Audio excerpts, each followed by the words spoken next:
Hi, so continuing with my discussion on the IPL teams. So we've completed about four teams now. So we're gonna discuss two teams, which is Royal Challengers Bangalore and the Delhi Capitals.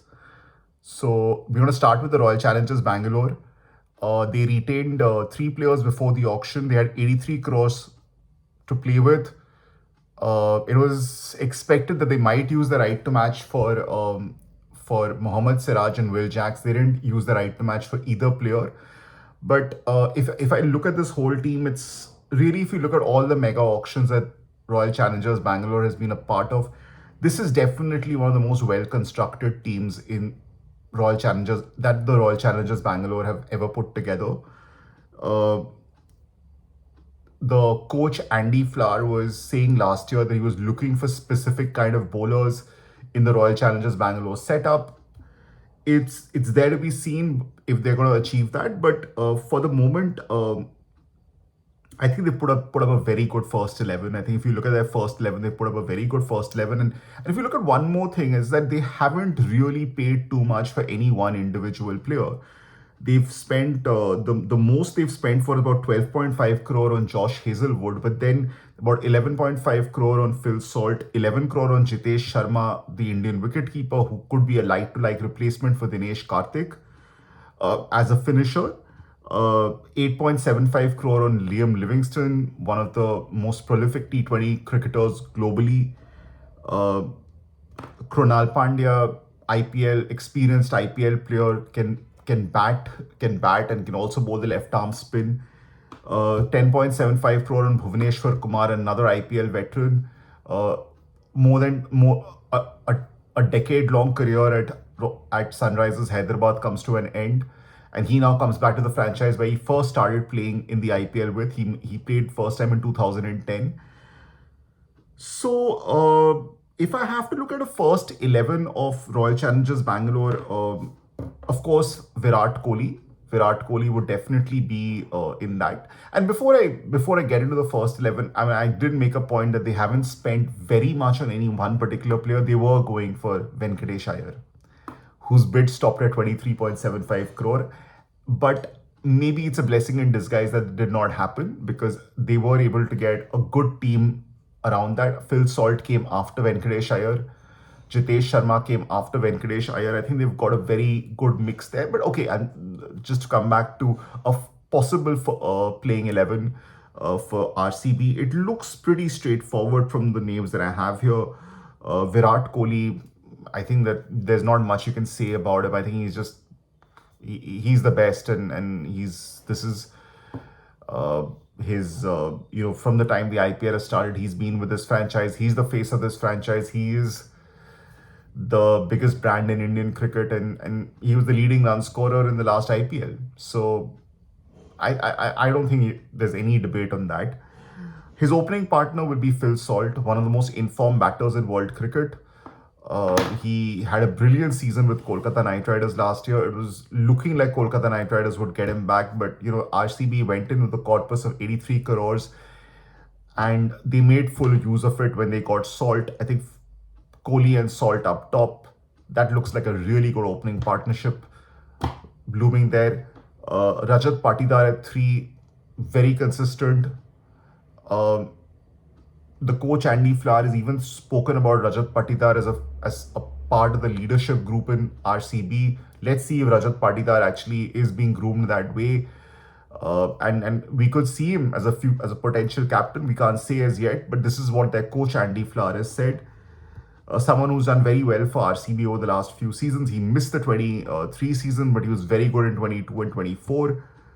Liam Livingston, again one of the best middle order batters in world cricket and in T20 cricket and world cricket. Absolutely gun addition for them in this side. Really fits in very well in that number 4 slot. Jitesh Sharma, I'm really happy for this player. I think that he has been. I kind of felt that RCB would go for him in the auction because he actually fitted the profile of player they're looking for with Dinesh Karthik gone. There were talks that they were looking at Dhruv Jurel, who's with Rajasthan Royals and was retained for 14 crores by them. But once that Dhruv Jurel retention happened, Jitesh Sharma became quite close to the kind of player RCB were looking for, and he's a and again I it'll be interesting to see between him and Salt who keeps wickets, but I think Jitesh Sharma is just a tremendously improved player. He's done really well for Punjab Kings in the 3 seasons that he was with them. Last year, the last season was iffy, but he made his contributions and he did what was expected of him in the position he plays in. Uh, then it could be a toss up between Tim David with the Mumbai Indians, and a very impressive young English player who's rising up. That's Jacob Bethel. Hasn't been seen before. I think they will start with Tim David because Tim David's the more experienced player. Tim David will probably start the initial games. But then at some point, we might see Jacob Bethel as the tournament moves on, and he could bat higher up the order as well. Krunal Pandya, he is going to initially start at number 7, but again, uh, again, someone who can play higher up the order, can bowl spin. Amongst the bowlers, Josh Hazelwood, really, his credentials speak for themselves. Bhuvneshwar Kumar, credentials speak for themselves. A little bit on the older side, age is catching up with him, and he has had his injuries. But again, at the depth, at the Chinnaswamy, very good addition.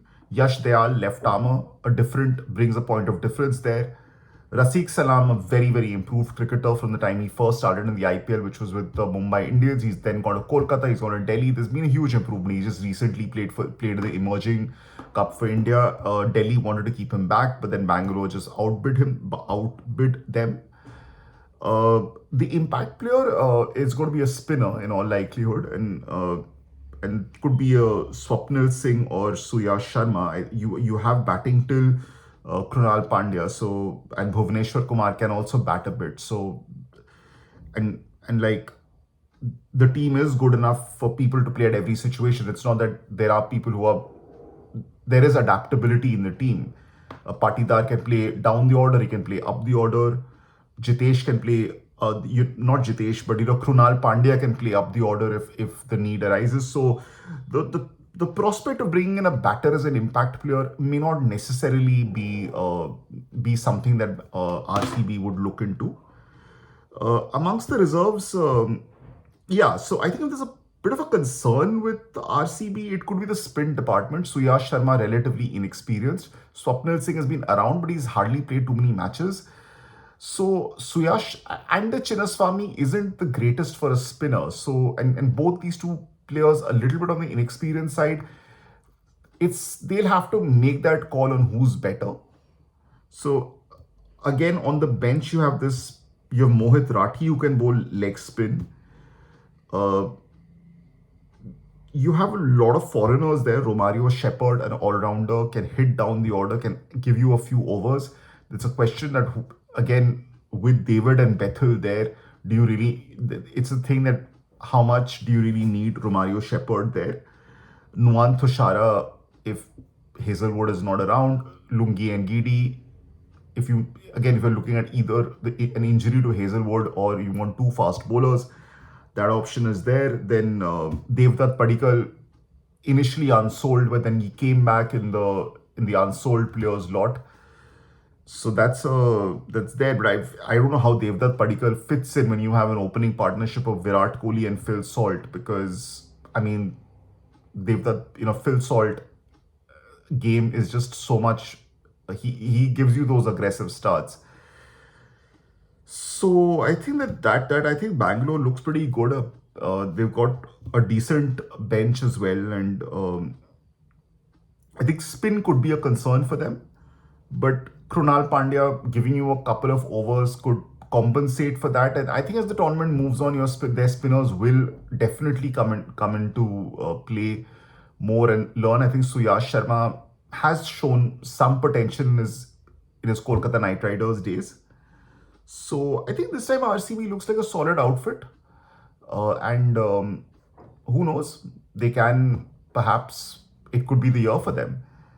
and you can't even say that they don't have flair. They have a solid team, but they have the flair as well. There's Salt there, there's Livingston there, and you have the solid players as well, the people who fill the holes like Jitesh Sharma and Krunal Pandya. So I think they've done a really decent job, and if Jacob Bethel comes into his own, who knows? This could be a pretty impressive season for Royal Challengers Bangalore. Thank you.